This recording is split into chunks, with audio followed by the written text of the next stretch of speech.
Good morning. We read this in the book of 1 Corinthians, chapter number 1, verses 18 and then 21 through 23.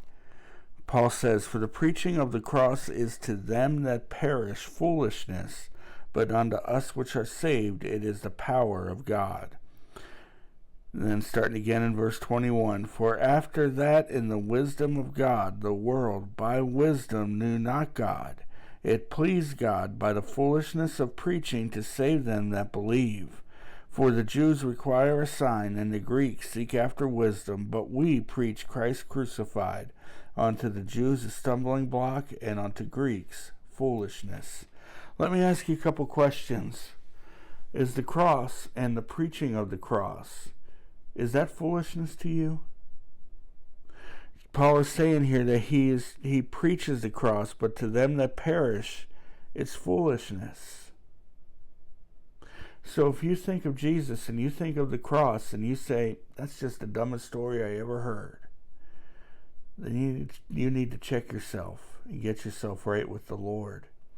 Because he said, let me jump down to verse 21 here. He says, "The world by wisdom knew not God." That's what causes so many people to miss the mark. That's what causes so many people to not come to Jesus, is because they look at the wisdom that we have here in this world, and we say there's no way that could be true. The people by worldly wisdom knew not God. That's verse 21.